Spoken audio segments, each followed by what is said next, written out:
aggression that is raised by those who are being jailed for years, imprisoned, tortured, mentally, physically, and acquitted on the basis that no evidence has been found against them. So they have come here to share their stories, and we would like this to be an important issue that be taken up in the mainstream political discourse of not just JNU but also the country.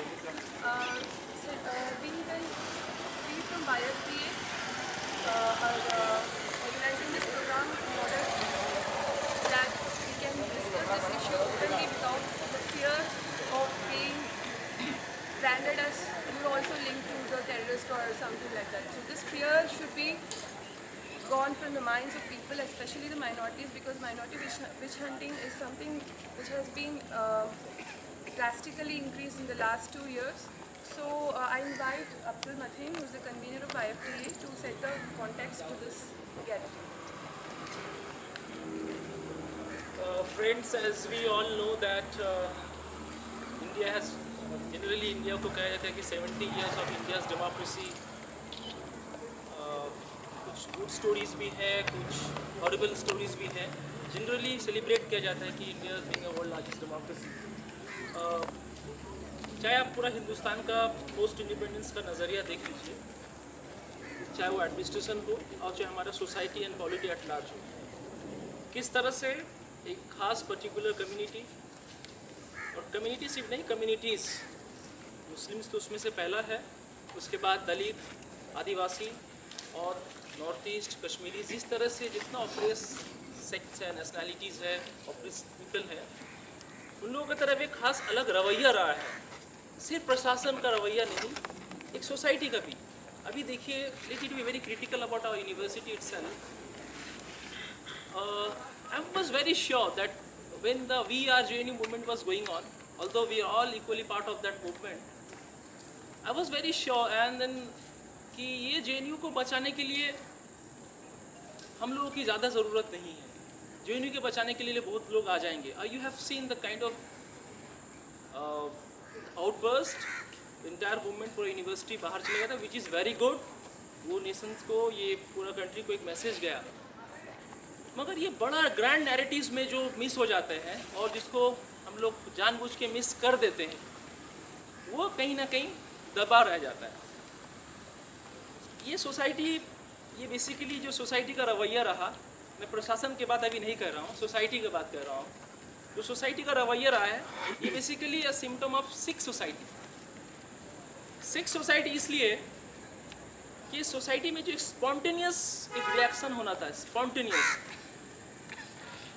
16 दिसंबर का जो निर्भया हुआ था, इस तरह से एक spontaneous reaction आया था. वो लगा कि हाँ, अभी भी सोसाइटी से जिंदा है, तो पूरा इंटायर यूनिवर्सिटी, सिविल सोसाइटी सब उसमें शिरकत, पार्टिसिपेट किए थे, which was very good. But on the other hand you see Haryana में दलित गर्ल का रेप होके पीस हो जाता है, बोटी हो जाता है. कहीं बिरयानी के नाम पे, हालांकि वो बिरयानी इंसिडेंट का भी एक बैकग्राउंड था, गैंग रेप को छुपाने के लिए एक बिरयानी इंसिडेंट भी दिया गया था मेवात पे. उस पर कोई रिएक्शन उस तरह से नहीं आता है. चाहे वो रेफ्रिजरेटर के अंदर क्या रखा हुआ ना हो, उसका कोई स्पॉन्टेनियस रिएक्शन नेशनल लेवल पे, जो हम लोग कोट अनकोट नेशनल लेवल पे जो होना चाहिए था, वो जनरली हम लोग देखते नहीं. चाहे वो महाराष्ट्र का विदर्भ एरिया हो, चाहे वो हिंदुस्तान की कोई भी हिस्सा हो, चाहे वो कश्मीर हो. खास करके इस JNU कैंपस पे भी हम लोग देखे हैं एक particular style of doing politics for the sake of representation. मतलब आप किसी को ब्लेम भी नहीं कर पाएंगे. फलाना पार्टी ऑलमोस्ट हर एक प्रोटेस्ट में था, मतलब कोई ना कोई रिप्रेजेंटेटिव था. मगर एक जो दिल से होने वाला है, जो महसूस करने वाला जो मामला होता है, वो महसूस करने वाला मामला जो है, कहीं ना कहीं एक बड़ा सवाल, क्वेश्चन मार्क दिखाई देता है. इस कैंपस में जो नया इमेजिनेशन ऑफ पॉलिटिक्स आया है, ना केवल कैंपस में, कैंपस के बाहर, चाहे वो गुजरात की ऊना हो, चाहे वो हिंदुस्तान के वो तमाम हिस्सा हो जिस हिस्सा में दलित, आदिवासी और मुसलमान. अनफॉर्चुनेटली फिर भी तो दलित आदिवासी को बोलने के लिए बहुत सारे लोग आ जाते हैं, फिर भी नहीं बोलते, फिर भी आते हैं. मुसलमान ऐसा इशूज़ है जिसमें जो है खुद मुस्लिम भी डरते हैं. कि उठाएंगे अगर कुछ ये सब दिल में कुछ डर होता है। और ये जो हमारे सामने जो आज गेस्ट हैं, I won't say guest is a very different term. ये स्टोरीज नहीं है दोस्तों, ये बिल्कुल रियल लाइफ नैरेटिव्स है। This is difference between stories and narratives. जो नैरेटिव आपको main stream so called main stream newspaper में कभी तो आएंगे नहीं, बल्कि मेन स्ट्रीम पॉलिटिकल पार्टी के पास भी कभी नहीं था। हिंदुस्तान का 70 साल आज़ादी के बाद बीजेपी कितना दिन हुकूमत है? बीजेपी टेक्निकली हुकूमत में है 5-7 साल, 10 साल कोलिशन में था, इस बार बहुमत से आया है। मगर ये जो समाज का जो सोशल रिफॉर्म एजेंडा रवैया, उस पर कोई, चाहे आप ये सो कॉल्ड टेरर केस में देखिए कांग्रेस का रवैया किस तरह रहा। महाराष्ट्र आज बीजेपी आई है, इसके पहले तो कांग्रेस था। ये सो कॉल्ड जिसको कहते हैं कि सेकुलर बेल्ट, मुलायम सिंह, मुल्ला मुलायम, उस उत्तर प्रदेश का हाल आप देखिए कि क्या हाल है। कितने लोग, 3 मुसलमान में 1 मुसलमान अंडर ट्रायल है। That is what the report saying. National crime record bureau, there lot of independent journalist, human right activist, उनके पास रिपोर्ट है। लखनऊ में रिहाई मंच भी काम कर रहा है। बहुत सारे ऐसे छोटे छोटे मंच है जो आपके पास वो आंकड़ा देते हैं, और वो आंकड़ा आपको मेन स्ट्रीम न्यूज़पेपर में कभी आएगा नहीं, मेन स्ट्रीम पॉलिटी में भी कभी चर्चा नहीं हुआ है। ये सब चीज़ों को मद्देनज़र रखते हुए कि कौन उठाएगा फिर मामला, ये इधर का जो सो कॉल्ड डोमिनेंट लेफ्ट है, उनको देश से नहीं, देश का अंदर आज़ादी चाहिए। तो देश का अंदर में भी तो कुछ लोग बैठे हैं जिनको भी तो आज़ादी चाहिए भाई। अनफॉर्चुनेट की तथाकथित जो सेकुलर, और जिसे बीजेपी बहुत कायदा से कहते हैं सेकुलर, उनका भी कुछ रैशनल है सेकुलर बोलने का। क्योंकि हम तो बीजेपी को तो छोड़ ही दिए हैं कि there is no point of dialogue with them, because they have an clear cut open agenda as far as this marginalised communities are concern, जिसके ऊपर ट्रस्ट किए वो कांग्रेस। उसके बाद चाहे समाजवादी पार्टी हो, चाहे वो आपका लालू प्रसाद की पार्टी हो, चाहे नीतीश की पार्टी हो, चाहे वो और भी तमाम रीजनल पार्टीज हों। सबसे अनफॉर्चुनेट बात है कि CPM, I am saying on record, ये जो 7/11 का लास्ट का जो तथाकथित नैरेटिव आया है, ये एक्यूज के अंदर भी एक एक्यूज वेस्ट बंगाल से है, राजा बाजार से, मैं अवैध साहब ने मुझे बताया। अब वेस्ट बंगाल में अगर आप पॉलिटिकल प्रिजनर्स अंडर ट्रायल देखेंगे तो आपका नंबर आपको चौंकने लायक नंबर है।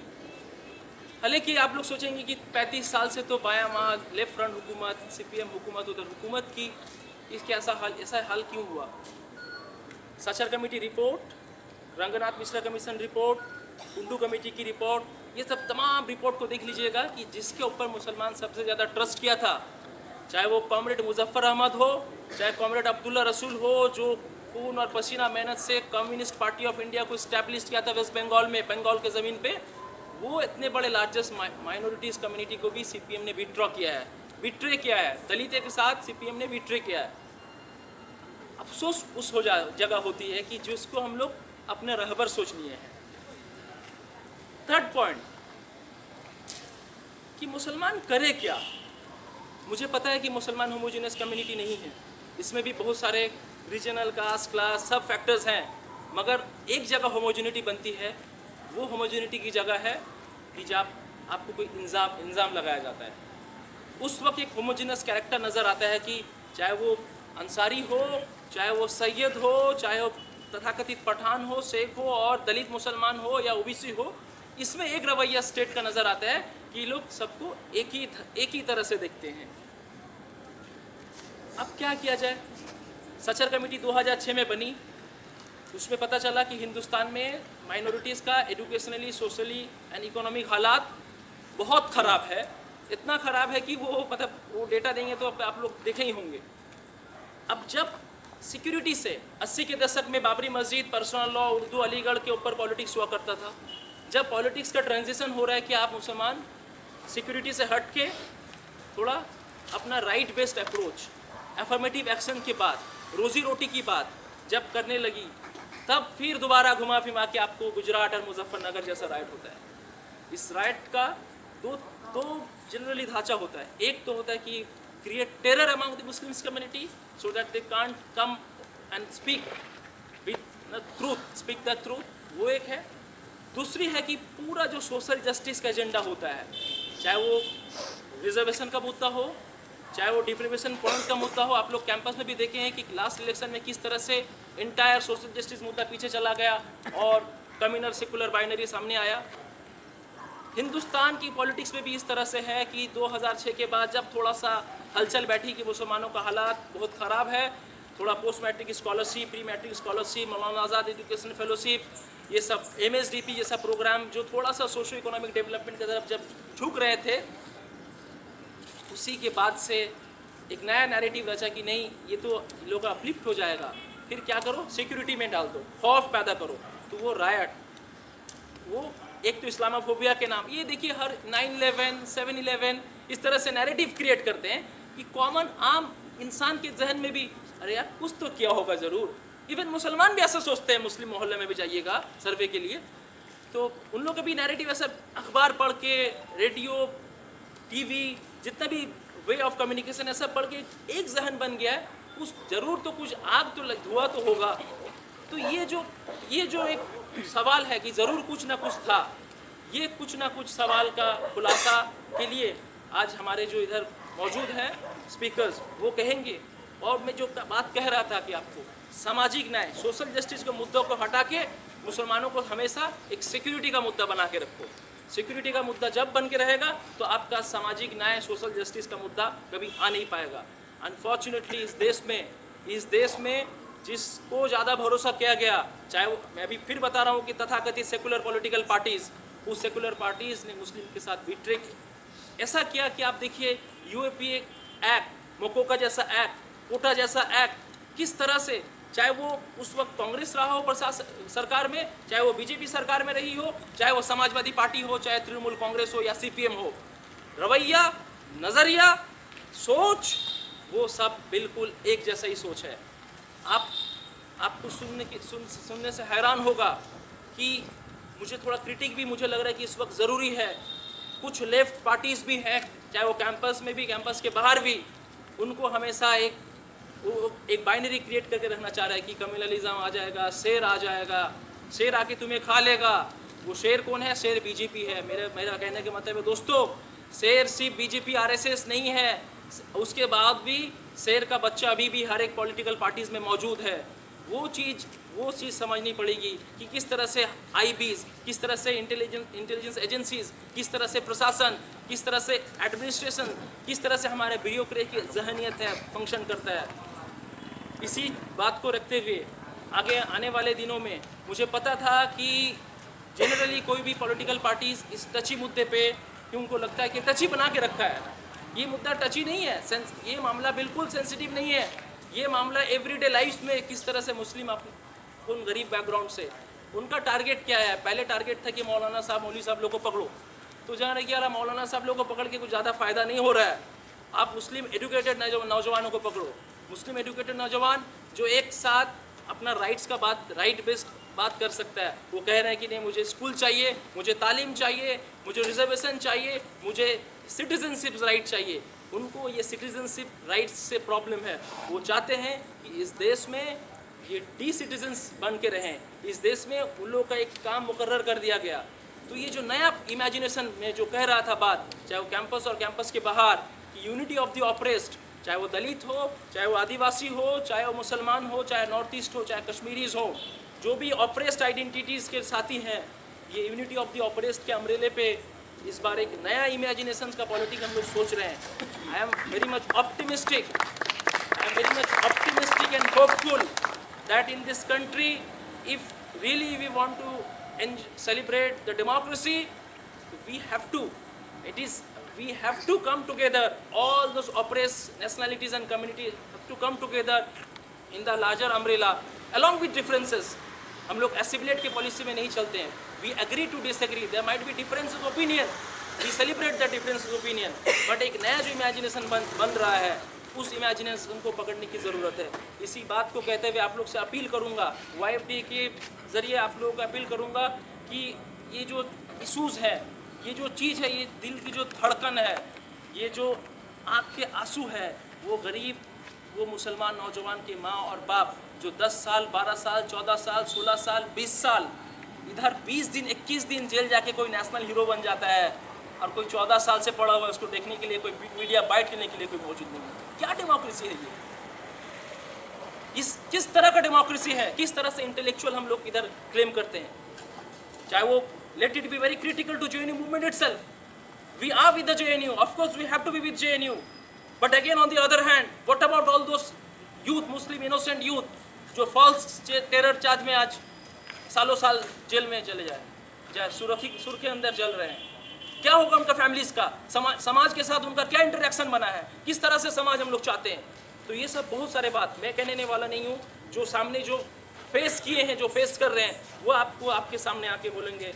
आप लोग से ये गुजारिश है, कैंपस में तमाम वो नौजवान, तमाम वो हमारे साथी जो वो ये जस्टिस, देखिए हमेशा हर चीज़ एक रैशनल माइंड पे सोचना है कि ये मुस्लिम्स ऑर्गेनाइजेशन है या कोई दलित ऑर्गेनाइजेशन है या आदिवासी ऑर्गेनाइजेशन के नज़रिए से मत देखिए आप। ये एक इंसानियत के नाते एक जस्टिस का आईना से देखिए, जस्टिस का आँख से देखिए, तभी दिल को भी सुकून मिलेगा और एक नया समाज, वो समाज जिस समाज में मोहम्मद आमिर, वाहिद शेख जैसे लोग सिर्फ अपना नाम मोहम्मद आमिर और वाहिद शेख की वजह से जेलों के अंदर सड़ना नहीं पड़ेगा। On 11th of July, there were serial bomb blasts in Mumbai suburban trains, and after that, 13 educated Muslim youths were accused as terrorists, and out of the 13, only one person has been acquitted, that has been Wahid Sheikh, and he is fighting for the other 12 who he says are equally innocent as him. So we also believe that, and we want him to come and give his name.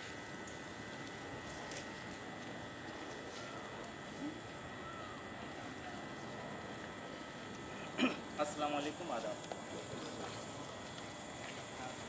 Bombay की सरज़मीन से उठकर जब दिल्ली आना हुआ और दिल्ली वालों से मुलाकात हुई तो पता चला कि ये सरज़मीन अदल इंसाफ की आवाज़ उठाने में बड़ी ज़रख़ेज़ रही, और कल हमने प्रोग्राम किया, माशाल्लाह उसका अच्छा रिस्पांस भी हमको मिला। अभी जो मुंबई में प्रोग्राम हुआ तो justice Kolse Patil, retired justice of Bombay high court, वो आए थे और उन्होंने दो बात बहुत इम्पोर्टेंट की। उन्होंने कहा कि 7/11 का जो बम ब्लास्ट हुआ है और उसमें जो कन्विक्शन लगा है वो पूरा का पूरा टोटली फॉल्स है। अब देखिए, बॉम्बे हाई कोर्ट का एक जस्टिस इस तरह का स्टेटमेंट प्रेस कॉन्फ्रेंस में दे रहा है, और उससे इम्पोर्टेंट एक बात उन्होंने ये की कि 93 का जो ब्लास्ट हुआ है बॉम्बे के अंदर और उसमें जो लोग पकड़े गए और कन्विक्शन हुआ वो भी फॉल्स, वो ब्लास्ट भी मुसलमानों ने नहीं की। जब हम लोग पकड़े गए आज से 10 साल पहले, ATS बम्बई ने पकड़ा, टॉर्चर किया, मारा तोड़ा, कन्फेशन स्टेटमेंट का नाटक हुआ, ये सब बड़ी कहानी मैं आधे घंटे में 1 घंटे में आपको बयान नहीं कर सकता। जब हम जेल पहुँचे और हमारा पहला दिन था तो एक नौजवान भागते हुए हमारे पास आया, पुलिस वाले उसको रोक रहे थे। जेल के अंदर मूवमेंट बहुत मुश्किल होती है, एक सेल से दूसरे सेल में जाना भी मुश्किल है, एक आदमी दूसरे आदमी से मुलाकात भी नहीं कर सकता। वो किसी तरह से भागकर हमारे पास आया और उसने कहा, अरे तुम लोग 7/11 बम ब्लास्ट में एक्यूज़ हो, तुम लोग पकड़े गए, तुम लोगों ने रिट्रैक्शन किया? हमने कहा रिट्रैक्शन क्या होता है? तो उन्होंने कहा, अरे तुम्हारे नाम पर तो अखबारात में ये सब कुछ आ रहा है और तुमने कोर्ट में रिट्रैक्शन नहीं किया, कोर्ट में जाकर बोलो कि तुमने कोई कन्फेशन स्टेटमेंट नहीं दिया और ये सब झूठा है। और तुमको मालूम नहीं हमारे साथ क्या हुआ था? यानी जब वो लोग 93 में पकड़े गए थे, हम 2006 में जो है जेल में एंट्री कर रहे हैं, तुमको मालूम नहीं हमारे साथ क्या हुआ है? हमारे साथ भी वही हुआ जो तुम्हारे साथ हुआ है।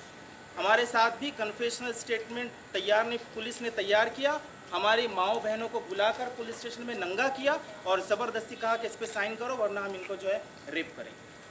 तो हमको बड़ी हैरत हुई। और कुछ साल बाद फिर मेरी मुलाकात हिमायत बेग नाम के एक लड़के से हुई। वो जेल में आया, रमज़ान का दिन था और मैं सो रहा था, मुझे उठाया गया कि हिमायत बेग जो है पूना जेल से 5 फांसी लेकर आया, वो आपसे मिलना चाहता है। मैं मिल करके उससे बात की तो मेरी हैरत की इंतहा नहीं रही कि वही सीक्वेंस, वही कहानी जो 93 में हो रही थी, जो 7/11 में हो रही थी, वही जर्मन बेकरी बम ब्लास्ट कि किस तरह से पुलिस मुसलमान नौजवानों को झूठे केस में इम्प्लिकेट करती है। मुझे सुनकर बड़ा दुख भी हुआ। फिर हमने उसके लिए थोड़ी सी कोशिशें की, थोड़ा सा उस दिन मैंने तय किया था कि हम इस पूरे मामले पर एक किताब लिखेंगे ताकि आने वाले दिनों में कोई नौजवान खुदा न खास्ता अगर इस तरह के मामलों में गिरफ्तार होता है तो वो अवेयर रहे कि क्या कुछ मामले पुलिस के और कन्फेशनल स्टेटमेंट के और उससे रिलेटेड सारी चीज़ों के होते हैं। तो मेरी किताब मैंने जेल में लिख दी थी, ज़फ़र साहब उसको छाप भी रहे, इंशाल्लाह इस महीने के एंड में जो है किताब आ जाएगी। अभी मुझसे पहले अभय जो है कुछ बातें कर रहे थे डेमोक्रेसी की, नेशनलिज्म की और यहाँ पर जो है इंसाफ की। मैं आपको बताऊँ, ये सब के सब वर्ड खोखले हैं, ये सब के सब वर्ड सिर्फ किताबों में, इसका प्रैक्टिकल कुछ भी नहीं होता। यहाँ दो कानून हैं, एक हमारे लिए और एक गैरों के लिए। हमने जेल में 10 साल जो है जज को बहुत करीब से देखा, हाई कोर्ट में, ट्रायल कोर्ट में, मोका कोर्ट में हमने उसको बहुत करीब से देखा और हमने पल पल उनके बदलते हुए रवैये देखे। तो यहाँ हमने महसूस किया कि यहाँ बिल्कुल दो कानून हैं, हमारे लिए अलग, उनके लिए अलग। टॉर्चर, 3rd डिग्री टॉर्चर क्या होता है मैं आपको बताऊँ। और वो टॉर्चर इसलिए नहीं होता, ये जज हजरात भी जानते हैं। जो लोग पुलिस कस्टडी देते हैं 1-1 महीने की, टाडा और पोटा और मोका में 1 महीने से 3 महीने तक की पुलिस कस्टडी देते हैं और हमारे केस के अंदर 80-80 दिन तक की पुलिस कस्टडी ली गई। ये नाटक देखिए, ये पहले ये कहते हैं कि 7 बम ब्लास्ट 7 ट्रेन में एक ही वक्त में हुए, सब ही अलग अलग कॉन्स्पिरेसी है, ये अलग अलग लोगों ने किया होगा, इसलिए वो अलग अलग सीआर के अंदर अलग अलग कस्टडी लेते ताकि ज़्यादा से ज़्यादा कस्टडी का पीरियड मिल सके और ज़्यादा से ज़्यादा टॉर्चर कर सके। जब उनका काम हो जाता है, वो सारी कहानी और सारा जो है फिक्शन तैयार कर लेते, तो सारे केसेस को क्लब करके कहते हैं साहब ये तो एक ही कॉन्स्पिरेसी है, इसको क्लब कर दीजिए, इन पे मौका लगा दीजिए और ये सारा केस जो है एक साथ चलाइए। तो टॉर्चर जो है 70 और 80 दिन हमने और हमारे साथियों ने जो है देखा है। और वो टॉर्चर इसलिए नहीं होता कि तुम सच बोल दो क्या हुआ था। जज साहब भी जानते हैं कि पुलिस कस्टडी में जा रहा है, इसको टॉर्चर करेंगे, इसको मारेंगे और इससे जो है उगलवाएंगे। और जज साहब ये समझते हैं कि टॉर्चर किए बगैर ये सच नहीं बोलेगा, ये छुपाएगा या झूठ, ये अपनी बात बयान नहीं करेगा। लेकिन मैं आपको बताऊं, ATS मुंबई ने टॉर्चर इसलिए नहीं किया कि वो सच उगलवाना चाहते थे। ATS मुंबई ने हम पर टॉर्चर इसलिए किया कि वो उनकी कहानी पे हमारी दस्तखत लेना चाहते थे। वो जो फिक्शन था, वो जो स्टोरी थी, वो कन्फेशनल स्टेटमेंट के नाम पर वो जो रिपोर्ट बनाई थी उस पर हमारी साइन लेना चाहते थे। और जिस दिन हमने साइन कर दी, मजबूर होकर, हमारी माँ बहनों का मुंह देख करके, हमारे भाइयों का मुंह देख करके, अगर तुम नहीं करोगे तुम्हारे भाई को डाल देंगे, एक्यूज नंबर 14 बना देंगे, अगर तुम नहीं करोगे तुम्हारे कजिन को डाल देंगे। और मरता क्या ना करता, जब हमने साइन कर दी तो वो बिरयानी बुलाते हैं और बिरयानी खिलाते कि हाँ तुमने हमारा काम कर दिया। और वो कन्फेशनल स्टेटमेंट की कॉपी और वो नार्को टेस्ट का जो है ठोंग जो है दुनिया को दिखाते, देखो उसने तो कन्फेस कर लिया, उसने तो नार्को के अंदर जो है सब कुछ जो है उगल दिया। मेरा खुद नार्को टेस्ट हुआ, डॉक्टर S मालिनी बेंगलोर लेकर गए। मैं बड़ा खुश हुआ कि चलिए प्लेन में सफ़र करने मिल रहा है, और बड़ा उससे खुश हुआ कि जो है नार्को टेस्ट में मेरा सच सामने आ जाएगा तो मुझे छोड़ देंगे। मैं इतना भोला भाला ऑफिसर से पूछने लगा, सर नार्को में तो सच आता है ना, तो मुझे छोड़ देंगे? हाँ छोड़ देंगे। लेकिन आपको बताऊं मैं नार्को हकीकत की, नार्को की हकीकत ये है उसमें कुछ सच नहीं आता। नार्को की हकीकत ये है कि वो सब का सब बनावटी रहता है। डॉक्टर S मालिनी जैसे लोगों को ATS वाले मिलाते हैं, स्टोरी देते हैं, क्वेश्चन देते हैं, आंसर देते हैं कि ये उगलवाना है, और वो उगलवाया जाता है। उगलवाया जाता है इस सेंस में कि उसको कहा जाता है रिपीट करने के लिए, और मार मार के डॉक्टर, आप देखिए औरतें बड़ी कमज़ोर दिल होती है, औरतों को हम बहुत मुलायम इस तरह के इस और भी समझते हैं कि उनका दिल बहुत कमज़ोर है। लेकिन हमारी जो है जेल के पीरियड में और सारे पीरियड में हमने देखा जितनी औरतों से हमारा साबका पेश आया वो बड़ी मजलूम किस्म की औरतें निकली। डॉक्टर है, लेडी है, और अपने ऑपरेशन थिएटर के अंदर हमको टॉर्चर कर रही है कि ये सवाल का ये जवाब दो, ये बोलो, तब तक मैं छोड़ूंगी नहीं, तुमको एड्स के इंजेक्शन लगा दूंगी, तुमको जहर के इंजेक्शन लगा दूंगी। इस तरह से वहाँ कोई बेहोश वगैरह नहीं होता। मेरा खुद जो है 2 बार नार्को हुआ। तो टॉर्चर की ये अलग अलग शक्लें इसलिए हो रही है कि बस कन्फेशनल स्टेटमेंट साइन कर दो और हमारा काम जो है तमाम हो गया। वो सारे मीडिया वालों को कन्फेशनल स्टेटमेंट की कॉपी, अभी कोर्ट के अंदर कन्फेशनल स्टेटमेंट पहुंचा भी नहीं, खुला भी नहीं, और यहाँ मीडिया में हिंदुस्तान टाइम्स में रिपोर्ट आ गई कि वाहिद ने और फैसल ने और साजिद ने जो है सब के सब जो है स्टोरी जो है रिवील कर दी, बयान कर दी। तो इस तरह से वो टॉर्चर करते।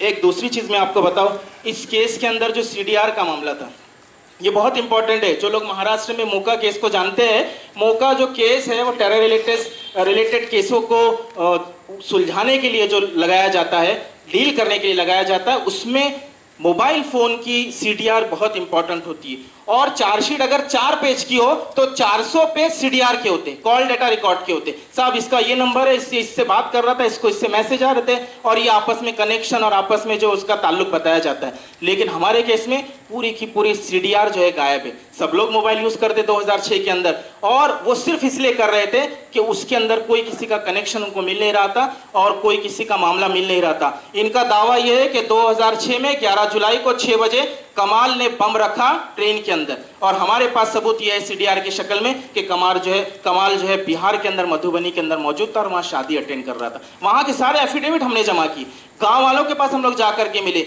वो बॉर्डर से हमने वो डॉक्यूमेंट ला करके कोर्ट में जमा किया, लेकिन कोर्ट को वो सारी चीज़ें जो नज़र नहीं आती, ATS का फिक्शन नज़र आता है और उस पर जो है वो सबको बेगुनाहों को सजा देता है। तो ये हमारे कोर्ट है। फिर मैं आपको बताऊं कि इतने बड़े बेवकूफ़ है ये ATS वाले, ये दावा करते हैं 7/11 केस के हल करने का। अरे मैं तो कहता हूँ 100 साल भी गुजर जाएंगे तो तुम इस केस को हल नहीं कर पाओगे। और इन्होंने जब दावा किया झूठा कि हमने हल कर दिया, 13 गुनहगारों को पकड़ लिया, और इन्होंने किया, तो वहां से 7/7 ब्लास्ट जो हुआ है बाहर, वहां से एक टीम आई पुलिस की बाहर से, और जानने के लिए कह रहे तुमने तो चंद दिनों के अंदर इतना बड़ा केस सॉल्व कर दिया, हम तो कई सालों से पढ़े, कई महीनों से पढ़े, हमारा केस सॉल्व ही नहीं होता, जरा बताओ तो क्या है। और उन्होंने फुसफुसे कन्फेशनल स्टेटमेंट और फुसफुसी नार्कोसिटी उनको दिखाई, तो वो लोग समझ गए कि हाँ ये तो सब उल्लू बनाने की बात है, और यहाँ पे तुम यहाँ के लोगों को उल्लू बना सकते, हमारे लोगों को उल्लू बना नहीं सकते। वो वापस चले गए। तो मैं आपको कह रहा था कि इतने बड़े बेवकूफ़ है, इतना बड़ा केस क्या हल करेंगे। मैं आपको मेरी मिसाल देता हूँ। मुझ पर इस केस से पहले छोटे छोटे 2 पिटी केसेस थे सिमी के नाम पर, और वो दोनों जो है एक ही पुलिस स्टेशन में थे, विक्रोली, और वो दोनों एक ही कोर्ट में थे, विक्रोली कोर्ट। मुझसे ऑफिसर ने कहा तुम पे कितने केस है पुराने? मैंने कहा साहब 1 है।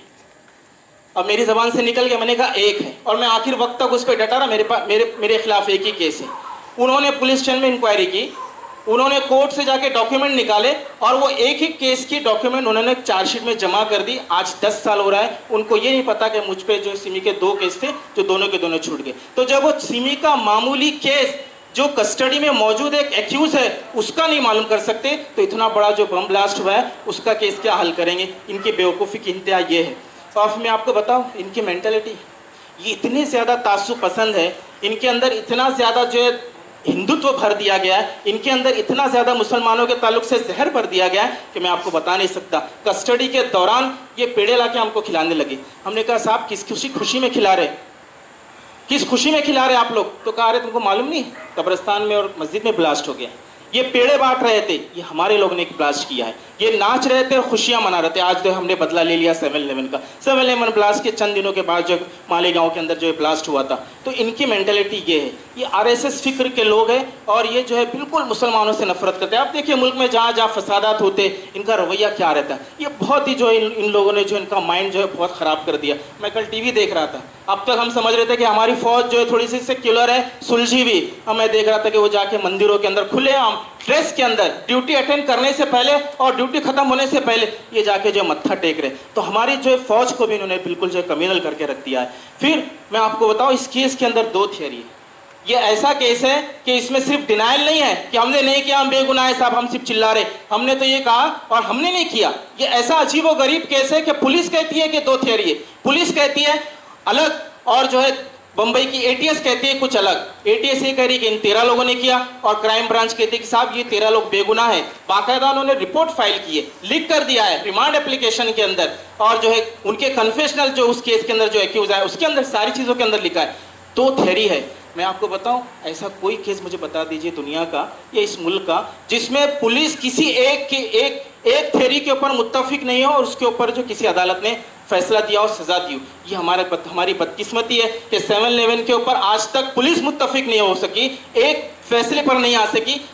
कोर्ट जो एक फैसले पर आकर जो इस केस के अंदर जो सजा देता है, तो ये बहुत ही बदकिस्मती की बात है। और ये सारी चीज़ें सुनने के बाद मैं आपको एक और चीज़ बताता हूँ। ये ऐसा कोई केस या ऐसा कोई मेरा दावा नहीं है कि हाँ वो बेगुनाह है और उनको छोड़ दिया जाए। मैं पर्सनली उस केस में था। मैं आपको फर्स्ट हैंड बता रहा हूँ कि हमारे साथ जो है क्या क्या हुआ। जब हम पहले दिन गए आप यकीन मानिए हमको पता ही नहीं था किस केस में डाला है, ये पता ही नहीं, बताते ही नहीं थे। हमने पूछा सर किस केस में डाल रहे हो, किस केस में हमको डाल रहे हो तो बता दो। छोटा सा मर्डर केस है बोरीवली का, छोड़ देंगे बाद में। कोर्ट के सामने कुछ बोलना नहीं, कोर्ट के सामने बोलो कि पीछे बंदूक रख। आप देखिए आप क्या समझते हैं ये बेवकूफ है जज, ये हजरात जो बैठे रहते हैं जज कितने बड़े ऊंचाई के ऊपर, उनको नजर नहीं आता, सब नजर आता है। ये आंखें मींच लेते, ये आंखें बंद कर देते, वो समझते कि इनके साथ होना ही चाहिए ऐसा। पीछे बंदूक रखा है मेरे और कह रहा साहब के सामने कुछ बोलना नहीं। पीछे बंदूक रखा है और कह रहा जो टॉर्चर किया ना, अगर एक लफ्ज भी बोला तो कस्टडी में लेके जाऊंगा और मजीद टॉर्चर करूंगा। गाड़ी में जब ले जा रहे हैं कोर्ट के अंदर कहता वो जज तो हमारी है, तुम कितनी भी कंप्लेन कर दो वो तुम्हारा कुछ नहीं करेगी, हमारा कुछ बिगाड़ नहीं लेगी, इसलिए चुप रहिए। तो लोग कहते हैं कि तुमको जब इतना कस्टडी में मारा गया, टॉर्चर किया गया, तो कंप्लेंट क्यों नहीं करते थे तुम। मैं आपको बताऊं इस पोजीशन में कौन कंप्लेंट करने की जो है उसमें रहेगा, हमारी हिम्मत नहीं होती थी। एक लड़के को लेकर आए और इस कदर टॉर्चर किया, इस कदर टॉर्चर किया, हाथ पैर चेहरा सब कुछ टॉर्चर से साफ नजर आ रहा है मेरे केस के अंदर। जज देख रही है, पूछ रही है ये क्या है, टॉर्चर के निशान है, ये क्या है, आपको किसने मारा। वो बेचारा हिम्मत नहीं कर पा रहा है, इस कदर उसको डराया गया और वो खामोश रह गया। तो कहा ठीक है इसका मेडिकल चेकअप करा दो। मेडिकल चेकअप बॉम्बे के जेजे अस्पताल में लेकर गए, चेकअप कराया, एक और दो नहीं 11 इंजरी मार्क्स उसकी बॉडी पर आई, बड़ी बड़ी injury marks. Medical doctor hospital ने दिया उसको और वो इंजरी मार्क्स वो रिपोर्ट फाइल की गई कोर्ट के अंदर। कहा ठीक अंदाज में जो पकड़ा जाता है और लोगों को डाला जाता है। तो अजीज साथियों आज आप लोगों ने मुझे बुलाया और मेरी बात सुनी और इसी गर्ज के लिए मैं पूरे मुल्क का दौरा कर रहा था, सब जगह जा रहा था, एक एक लोगों के पास में जाकर बैठ रहा हूँ और हमने फिर इनोसेंस नेटवर्क का क़याम किया। और इसका हमने एक ही मकसद किया है कि जब तक ये जो बेगुनाह लोग हैं खासतौर से 7-11 के अंदर जो लोग जब तक छूट नहीं जाते, हम अपना ये जो स्ट्रगल जारी रखेंगे। और जब तक ये रघुवंशी, ये आपका पुलिस कमिश्नर एएन रॉय, ये आकर के मिलता था और रघुवंशी को पूछता था कि इसने कबूल किया कि नहीं, इसको जरा गर्म करो। वहां गर्म करो का मतलब ये था इसको टॉर्चर करो, और चला जाता था। और जैसे ही इन लोगों ने साइन कर दिया तो रघुवंश हमारे सामने मोबाइल में ये करता था कि बर्ड्स आर सिंगिंग, कि उन्होंने जो है साइन कर दी, बर्ड्स जो है बोलने लगे। तो इस तरह का पूरा जो है मामला है, ये पूरा का पूरा झूठा केस है। आज 1 साल हो गया मुझे बाहर आकर के और मैं काम कर रहा हूँ। इनकी हिम्मत नहीं होती पुलिस वालों को मेरे सामने। अल्हम्दुलिल्लाह मैं नहीं कहता कि मैं बहुत बड़ा जो है दिग्गज हूँ या डेयरिंग, लेकिन मैं जो हक के लिए काम कर रहा हूँ, इनकी हिम्मत नहीं होती कि मुझे फोन करके बोले क्या कर रहा है या पुलिस स्टेशन आ जा। उनको मालूम है जब लोग ये मेरे साथ इस तरह करेंगे, ये वाहिद जो है 2006 का नहीं है, ये वाहिद जो है 2016 का है। और मैं आपको बताऊं कि ये लोग इस तरह से जो डरा धमका कर करते हैं कि इनके हौसले पस्त हो जाए, ये कभी बाहर जाकर के किसी के बारे में आवाज ना उठाए, ये हक व इंसाफ की लड़ाई नहीं लड़ सके, ये इसीलिए करते। लेकिन आज जो है सिर्फ और सिर्फ ये 12 भाइयों के लिए की वजह से मुझे हौसला मिला है। और मैं आपको यकीन दिलाता हूँ कि मेरे साथ बहुत से लोग हैं, जब तक ये लोग बाहर नहीं आते मेरी ये लड़ाई जारी रहेगी। खुदा हाफिज। Now I will call Mohammad Khalid sir, क्योंकि इनके भाई जो हैं he has been sentenced to life imprisonment in the same 7/11 case. Now I'll ask him to keep the specifics of the case and how it has affected his family. अस्सलाम वालेकुम। 7/11 ये एक ऐसा ब्लंडर केस है India का जो आज तक हल नहीं हुआ है मेरे हिसाब से। इसको ज़बरदस्ती हल किया गया है। इसमें 13 एजुकेटेड मुस्लिम नौजवानों को अरेस्ट किया गया। जिस दिन ये ब्लास्ट हुआ उसके अगले दिन से ही टीवी पे स्टोरी चालू हो गई कि इसमें सिमी का हाथ है। मतलब अभी केस कल ब्लास्ट हुआ है और उस वक्त जो अपने के नारायणन जो सिक्योरिटी एडवाइज़र थे उनका स्टेटमेंट शुरू हो गया। उन्होंने एक लाइन दे दी पुलिस को कि आपको किन लोगों को गिरफ्तार करना है। तो अगले दिन से ही जो सिमी से रिलेटेड पुराने केसेस थे जो मतलब इन लोगों पे मुंबई में, उन लोगों को उठाया जाने लगा। उसमें मैं था, मेरा भाई था और बहुत सारे लोग थे जिनके ऊपर पुराने सिमी के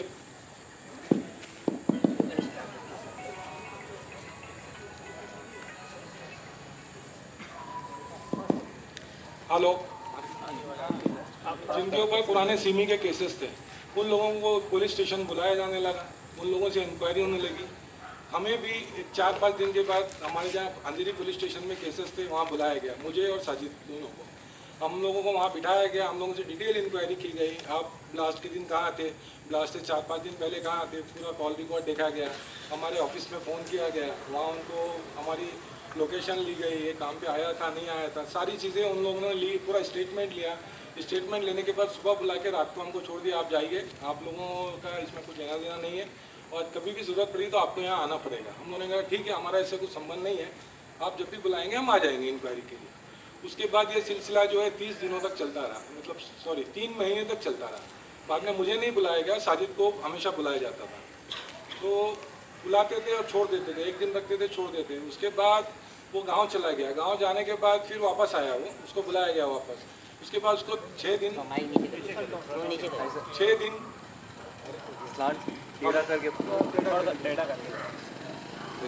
हेलो 6 दिन उसको इलीगल कस्टडी में रखा गया और उसको इतना मारा गया कि उसका पूरा बदन काला हो गया था। लेकिन फिर भी हमने जो है उसकी कंप्लेंट नहीं की, डर की वजह से, क्योंकि हमें पुलिस के बारे में और इसके बारे में इतनी ज़्यादा जानकारी नहीं थी। हमने सोचा कि भाई आ गया, अब इसको ख़त्म करो, जो होना था इंक्वायरी करनी थी उन्होंने करी और इसको छोड़ दिया।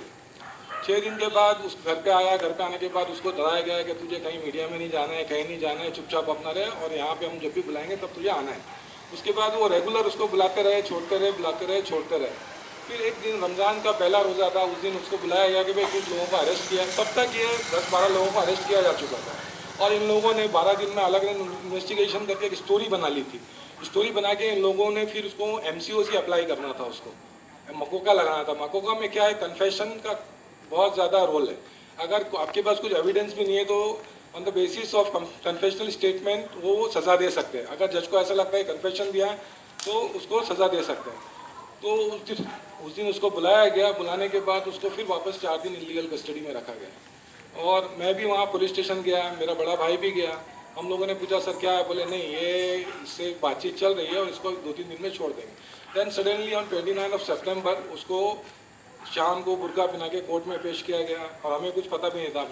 टीवी पे शाम को पट्टी आने लगी कि मीरा रोड से साजिद अंसारी और 2-3 लोग, अब्दुल वाहिद शेख, इनको भी उसी दिन गिरफ्तार किया गया था। इनको भी इलीगल कस्टडी में रखा गया है 1-2 महीना, वो पूरी डिटेल अलग है।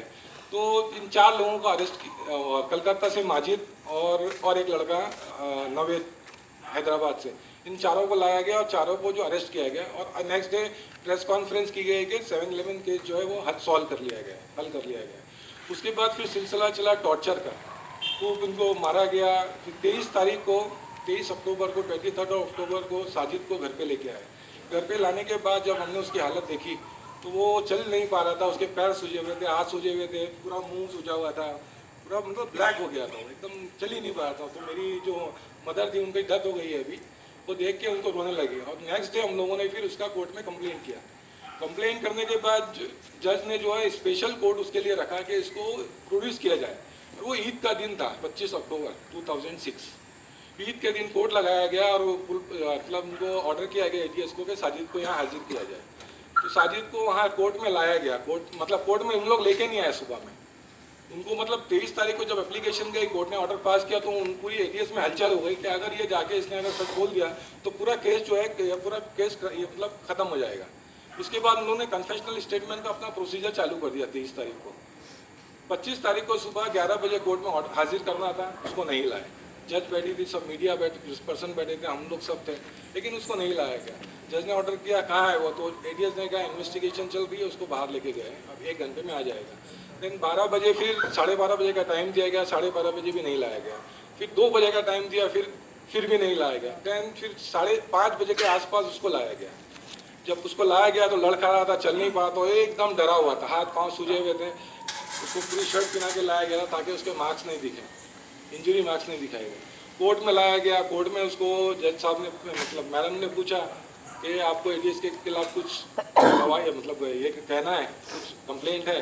वो बहुत डरा हुआ था, उसको डराया गया था कि मतलब मुझे भी जो है इसमें इम्प्लीकेट कर दिया जाएगा, अब 7/11 में और मालेगांव दोनों में इम्प्लीकेट कर दिया जाएगा।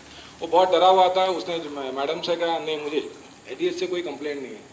तो फिर भी मैडम ने जो कहा, उसकी हालत देखी थी, उसको JJ हॉस्पिटल रिफ़र किया कि इसका जो मेडिकल टेस्ट कराया जाए और उसका रिपोर्ट सबमिट की जाए।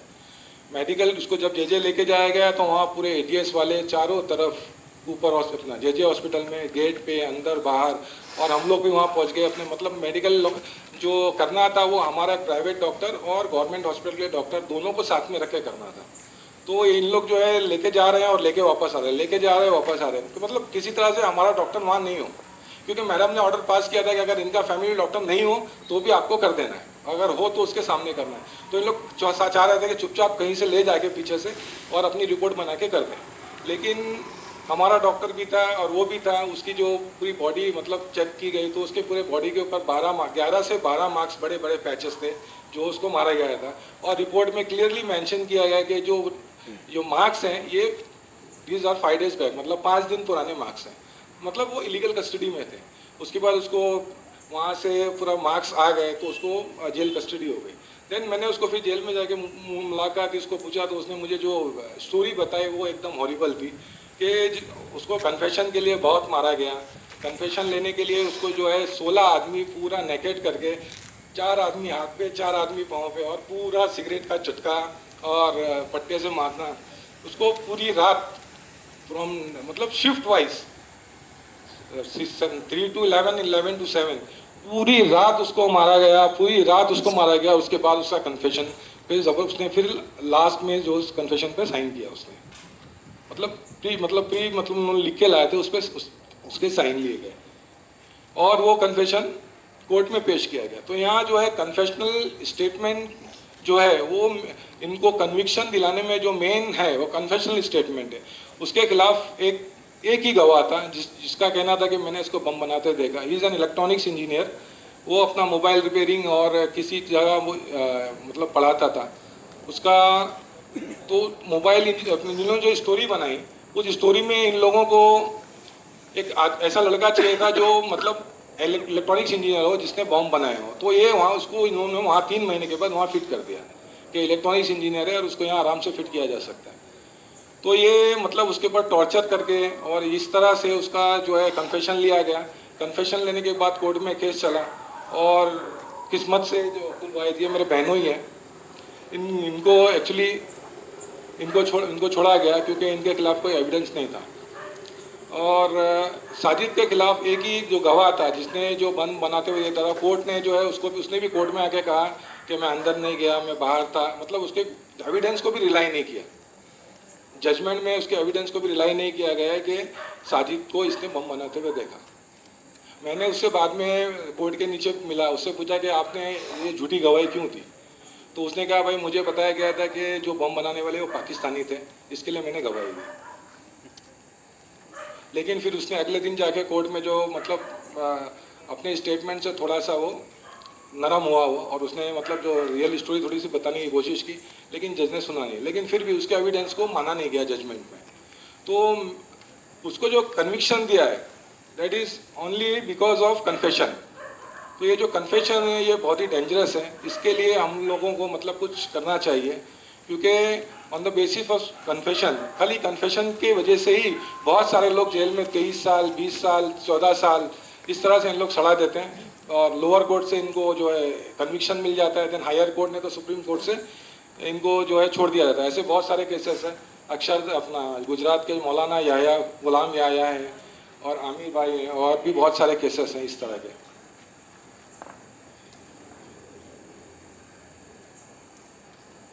ठीक है।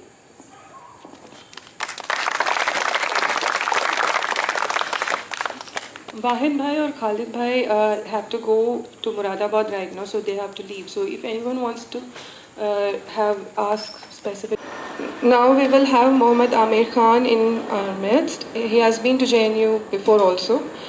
He is a resident of Delhi and he has been imprisoned for 14 years in 17 terror cases and acquitted in all the cases in 2012. And he has published the book Framed as a Terrorist with Nandita Haksar. Now I will ask him to give his name.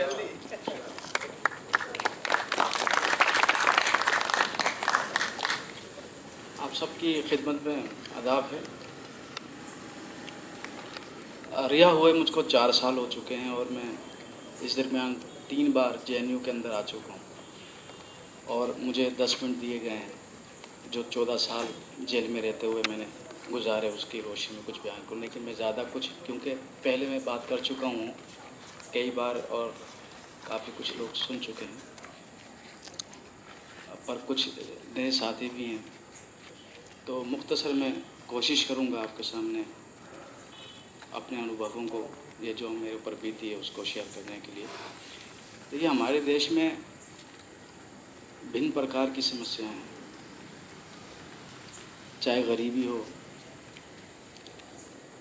चाहे शिक्षा की कमी हो, health problems हों, या फिर असुरक्षा हो, और मुस्लिम समुदाय इससे कोई अलग नहीं है। उसकी समस्याएं भी इससे घिरी हुई हैं। लेकिन पिछले 18-20 साल से हमारे लिए एक नई समस्या उभर के आई है, खासकर यूथ के लिए। वो है टेरर। पहले कहा जाता था कि मुसलमानों को अनपढ़ होते हैं, जाहिल होते हैं, बहुत गंदे होते हैं, इन पे विश्वास नहीं करना चाहिए आदि। अब एक तमगा नया मिला है पिछले कुछ सालों से कि ये आतंकवादी होते हैं। तो इस तमगे का शिकार मैं हुआ आज से 18 साल पहले, 20 फरवरी 1998 में, जब मेरी मात्र 18 साल की लगभग उम्र थी। मुझको राह चलते हुए किडनैप किया गया, सादी ड्रेस में कुछ लोगों ने। मैं अरेस्टिंग कभी नहीं कहता हूँ उसको। अरेस्टिंग वो होती है जो कि हमारे भारतीय कानून में, संविधान में, CRPC IPC में राह चलते हुए अगर किसी को जबरन उठा लिया जाए, चाहे वो पुलिस के द्वारा हो, चाहे वो सुरक्षा एजेंसियों के द्वारा हो, चाहे वो सिविल के द्वारा हो, अपहरण ही होता है। तो हमेशा मैं इसको किडनैपिंग ही कहता हूँ। 7 से 8 दिन इलीगल रिमांड में रखा और उस दरमियान 3rd डिग्री टॉर्चर किया गया। डॉक्टर आज भी मुझको कहते हैं कि उन चीज़ों को रिपीट ना करो, वो क्योंकि अभी भी मेरे ऊपर हावी रहती हैं। लेकिन मजबूरन जब कभी ऐसे मौके आते हैं कुछ जिक्र करना पड़ता है, लेकिन फिर भी मैं बचता हूँ। और इसी वजह से फ्रेम्ड एज ए टेररिस्ट किताब लिखी गई है जिसमें काफ़ी डिटेल है। तो बहुत ज़्यादा उसमें डिटेल में ना जाकर मैं गुजारिश करूँगा अगर उसको पढ़ें। तो ये किताब सिर्फ़ एक आमिर की किताब नहीं है, बल्कि इस तरह के सैकड़ों लोग हैं जो कि इस तरह की पीड़ा का सामना कर रहे हैं। जो मेरे साथ 3rd डिग्री में हुआ वो लगभग सभी के साथ होता है। और ये कहा जाए कि सिर्फ मुसलमानों के साथ या फिर आतंकवादियों के साथ 3rd डिग्री होता है, ऐसा नहीं है। जो मेरा अनुभव जेल के अंदर रहा है, जो जेलों में मैंने देखा है, सबसे ज़्यादा मुसलमान ज़रूर रहे हैं, लेकिन गरीब तबका मैंने देखा है। चाहे वो दलित हो, चाहे वो स्वर्ण हो, या किसी भी समुदाय से हो।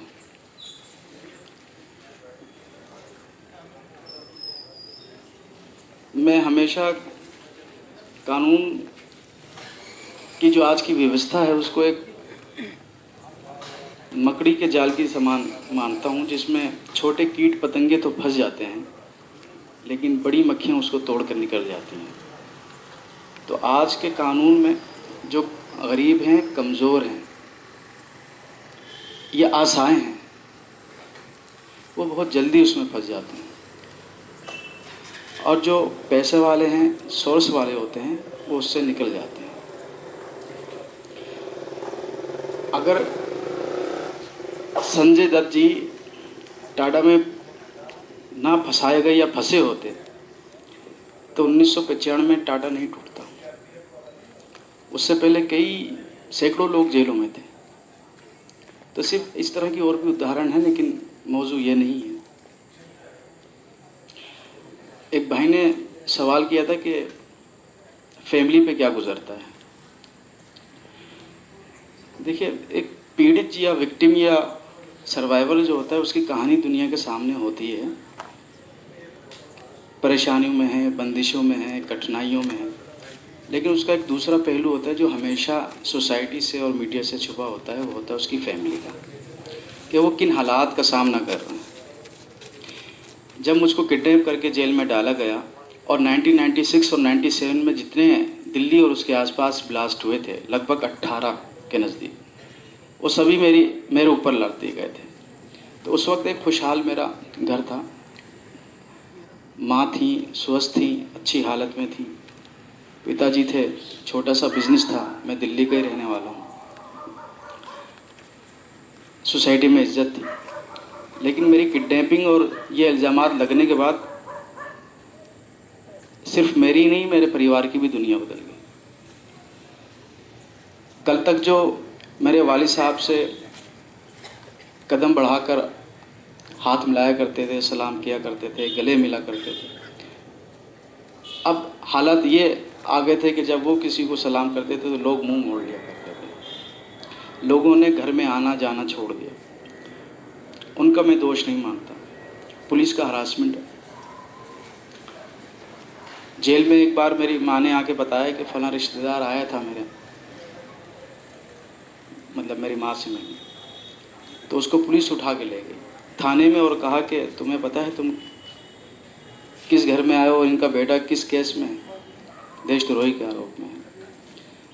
तो कौन शरीफ आदमी ऐसे घर पे जाना पसंद करेगा कि जिसको थाने का मुंह देखना पड़े।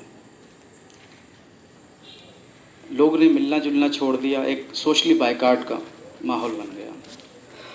उसी पीड़ा से मुझे 2 साल ही हुए थे जेल में कि मेरे पिताजी का देहांत हो गया। रह गई मेरी एक माँ अकेली। हमारे समुदाय में ज़रा हाउसवाइफ ज़्यादा होती हैं और दुनिया ज़्यादा बाहर की देखी नहीं होती है, ख़ासकर जो पुरानी पीढ़ी।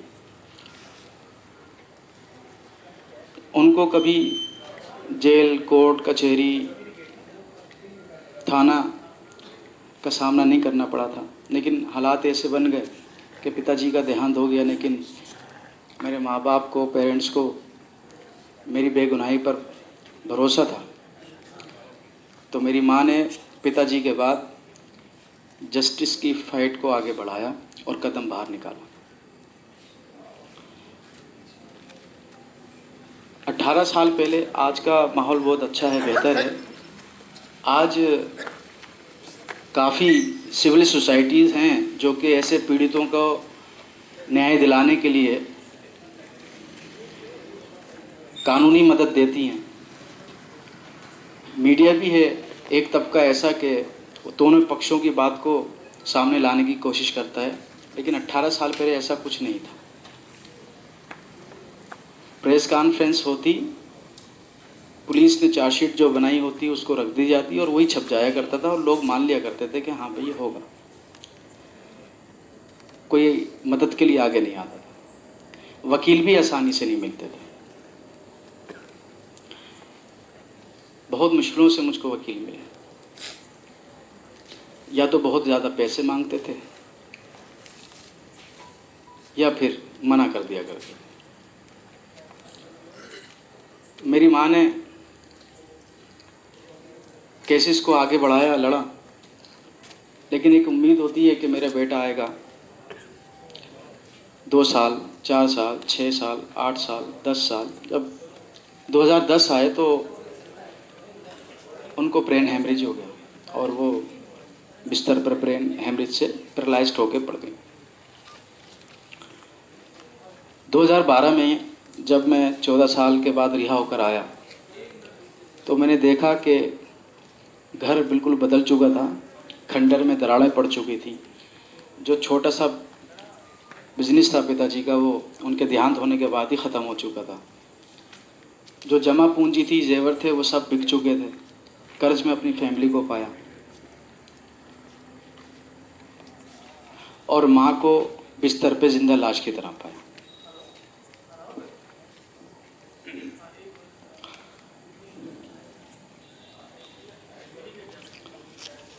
अभी 8 महीने हुए उनको देहांत हुए, तो मेरा सौभाग्य था कि मुझको उनकी सेवा करने का मौका मिला और उन्होंने जो तनहा लड़ाई लड़ी थी उसको जीतते हुए महसूस किया।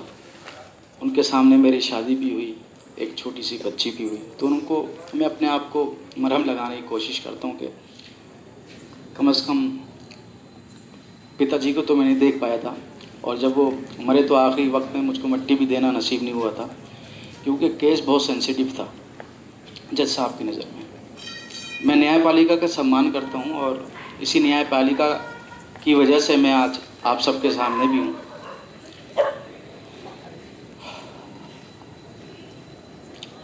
2007 में जब दिल्ली के केस मेरे ख़त्म हुए तो गाज़ियाबाद में मेरा ट्रांसफ़र हुआ, और जब मेरी सिर्फ एक अकेलौती माँ थी जो कि पैरोकारी कर रही थी बीमारी की हालत में, लेकिन बिस्तर पे नहीं आई थी। वहाँ के वकीलों ने मेरा केस लड़ने से इनकार कर दिया, सिर्फ ये कह के नहीं कि मैं एक आतंकवादी आरोपी हूँ, बल्कि ये भी कहा गया है कि पाकिस्तानी। एक हिंदी के न्यूज़पेपर ने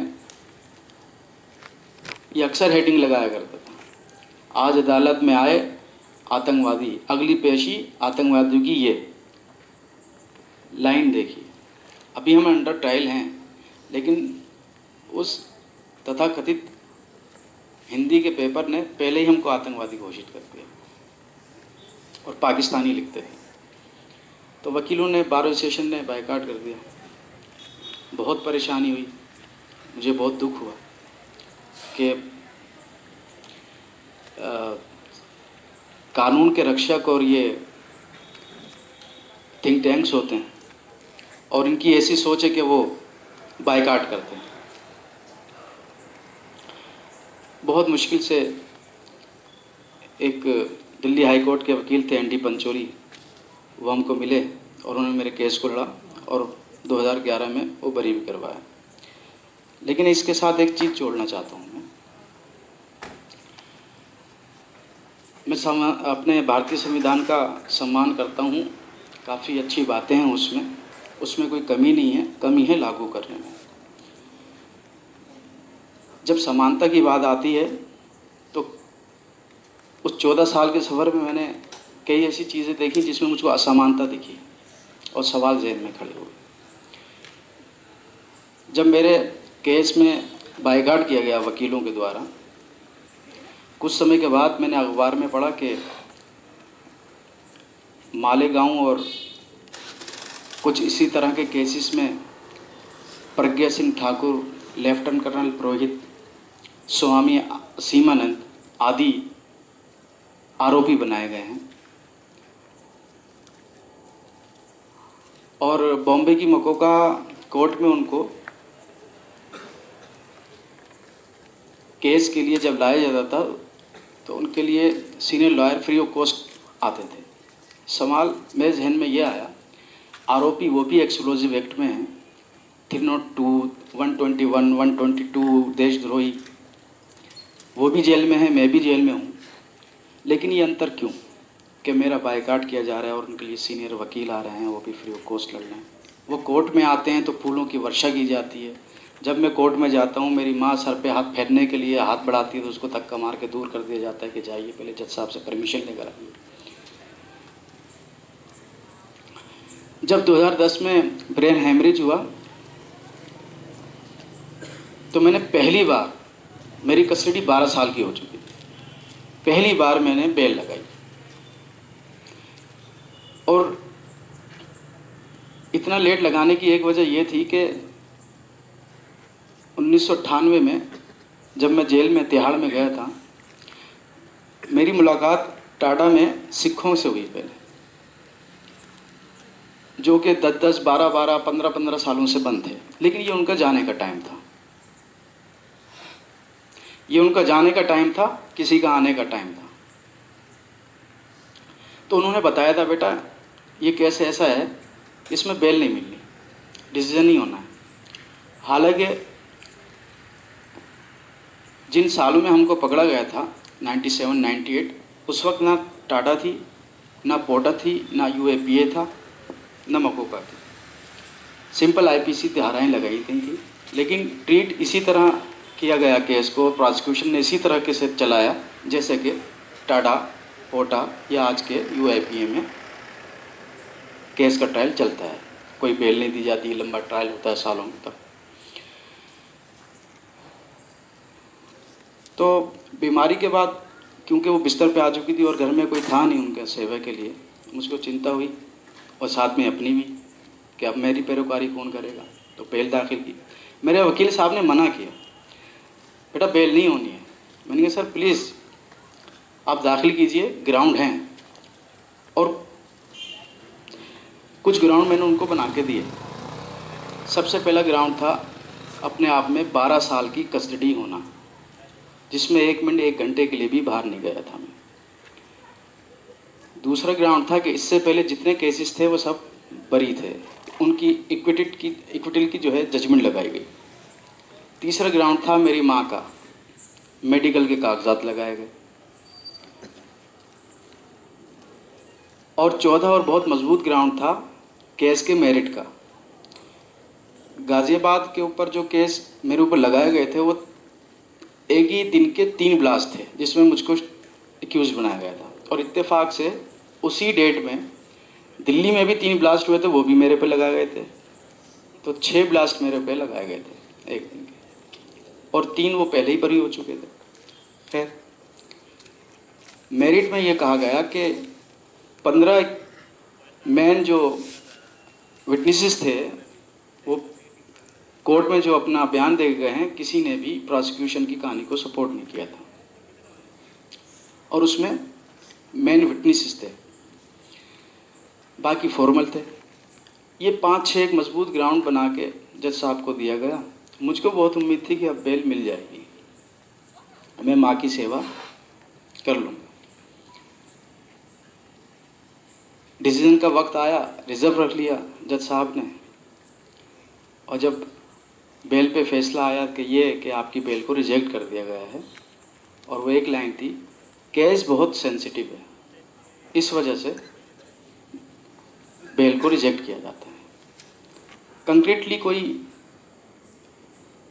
कानूनी नुक्ता नहीं था उसमें, लेकिन ये था कि केस बहुत सेंसिटिव है। दुख हुआ, बहुत ज़्यादा दुख हुआ, लेकिन दुखों से सामना करने का बादी हो चुके थे, खामोशी से सह लिया, उसके अलावा चारा भी नहीं था। लेकिन कुछ समय के बाद अखबार में फिर एक न्यूज़ ऐसी पड़ी कि वो ज़ख़म फिर ताज़ा हुए, और जितना दुख बेल रिजेक्ट पे हुआ था उससे ज़्यादा वो दुख हुआ। सुर्खी थी कि 1989 में गालबन हाशिमपुरा मरियाना में पीएससी ने 42 नौजवानों को जो कि मुसलमान थे उनको फर्जी इनकाउंटर में मार दिया था। खबर थी कि वो केस आज भी चल रहा है और सभी बेल पर हैं। मेरे जहन में सवाल आया कि सेंसिटिव केस कौन सा होता है। मैं जिस केस में बेल मांग रहा था उसमें 2 कैजुअल्टीज़ थी और 18 इंजर्ड थे, जिनकी संवेदनाएं मेरे साथ हैं आज भी। मैं उनके साथ दर्द का शरीक हूँ। वहाँ 42 मर्डर हैं, यहाँ 2 मर्डर हैं, तो सेंसिटिव केस कौन सा हुआ। 42 मर्डर वालों को जब बेल मिल सकती है तो 2 मर्डर वाले को क्यों नहीं मिल सकती। तो 2 बहुत डिटेल में नहीं गया, किताब में हैं कुछ अलग सी बातें भी, सिर्फ 2 मैंने यहाँ चीज़ें रखी। एक वकील का बायकाट करना तो कहीं पर वकील का मिलना, एक बेल का ना मिलना तो कहीं पर मिल जाना। सिर्फ क्या ये इस वजह से कि मेरा नाम मोहम्मद आमिर खान है। अगर मेरा नाम मोहन करमचंद कुमार होता तो क्या मैं उसी पीड़ा का आज भी, जिस पीड़ा को मैंने सहा उसको सह रहा होता। लेकिन मैं इसको एक धार्मिक कोई मुद्दा नहीं बनाना चाह रहा। मैं फिर कहूँगा, समस्याओं कई लोगों के साथ है, कई समुदायों के साथ है। जैसे मैंने पहले इशारा किया कि सिखों का जाने का टाइम था, हमारा आने का टाइम था। मतलब ये था कि सिखों का जाने का टाइम था, कश्मीरियों के आने का टाइम था, कश्मीरियों का टाइम गया तो फिर सिमी का आया, और ये सिलसिला बढ़ता ही जा रहा है। छत्तीसगढ़, झारखंड, नॉर्थ ईस्ट आप जाएँ तो दुरुपयोग कानून का होता ही जा रहा है। अब इसका हल, तो आप बुद्धिजीवी हैं, जेल में था तो सुनता था कि जेएनयू में बुद्धिजीवी पढ़ते हैं और यहाँ से बुद्धिजीवी बन के निकलते हैं। हकीकत भी है, रिस्पेक्ट करता हूँ आप सबकी हिम्मत की बात है। पढ़ाई के साथ साथ प्रोटेस्टों में भी आप आगे होते हैं। पिछले दिनों जब जेएनयू सुर्खियों में था तो सोच रहा था कि हम भी उसी श्रेणी में, हमारी जेएनयू के स्टूडेंट भी होने यार उसी श्रेणी में आ रहे लगे हैं जो संदिग्ध जिसमें हमको माना जाए। हाथ झोला लटकाए हुए कोई जाता है तो उसको अलग ही नज़र से देखा जाता है। तो ये देश बड़े अजीब सिमत में तरफ जा रहा है। और मैं अक्सर कहता हूँ कि मुसलमानों से ख़ासकर जो है मांगा जाता है सर्टिफिकेट देशभक्ति का। और मैं कई बार मौका मिलता है बोलने का और मैं ये बात दोहराता हूँ, आज भी दोहराना चाहूँगा कि हमको शायद देशभक्ति का सर्टिफिकेट देने की ज़रूरत नहीं है, क्योंकि 1947 में जब देश आज़ाद हुआ और गांधी जी ने उस वक्त 2 आवाज़ें थी और हमारे बुज़ुर्गों ने गांधी जी की आवाज़ को चुना, जहाँ समानता, सबको बराबरी का हक और सुरक्षा और विकास की बात थी। तो मुझे अपने बुज़ुर्गों के फैसले पे बड़ा नाज है। हम बाई चॉइस इंडियन हैं, बाई चांस नहीं। लेकिन फिर भी हमसे मांगा जाता है कि भाई संदिग्ध नज़रों से देखा जाता है। अभी मुझसे पहले एक साथी बोल के गए, सम्मान करता हूँ, लेकिन हर किसी के विचार और मिजाज अलग होते हैं। वो अपनी बेगम को नौकरी नहीं कराने देना चाहते। मेरी 4 साल पहले शादी हुई, वो टीचर थी। मैं बहुत ज़ोर लगाता हूँ कि भाई आप नौकरी छोड़ चुकी हैं, दोबारा कर लें, लेकिन वो नहीं करते। तो कृपया सभी को एक श्रेणी में न समझिएगा। तो मैं चिंतित हूँ वर्तमान और भविष्य के लेकर।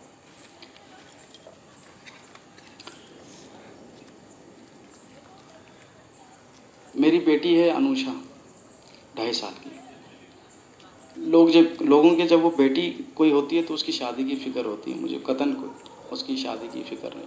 वो बड़ी होगी, खुद ही चुनाव करेगी। मुझको 2 चीज़ों को लेकर उसको चिंता है। एक, उसको अच्छी एजुकेशन दिलाना, जो मैं नहीं हासिल कर पाया। दूसरी, नहीं ये कोई बड़ी बात नहीं है जिसमें ताली हो जाए मेरी नज़र, ये हमारी ज़रूरत है, ख़ासकर हमारे समुदाय को। एक तो उसकी अच्छी शिक्षा, क्योंकि मैं ब्लू बेल्स और स्प्रिंगडील के मैं सपने देखता हूँ उसके लिए, लेकिन मेरी सोर्स ऑफ इनकम इतनी होनी चाहिए। और दूसरा है कि वो आगे किस तरह का भारत पाएगी। मुझे तो अपने पूर्वजों के फैसले पे नाज है कि उन्होंने भारत को चुना, गांधी को चुना। लेकिन क्या मेरी तरह आज से 18 या 20 साल के बाद जब वो बड़ी होगी तो कैसा भारत पाएगी? क्या उसको भी नाज होगा? मैं सुनता पढ़ता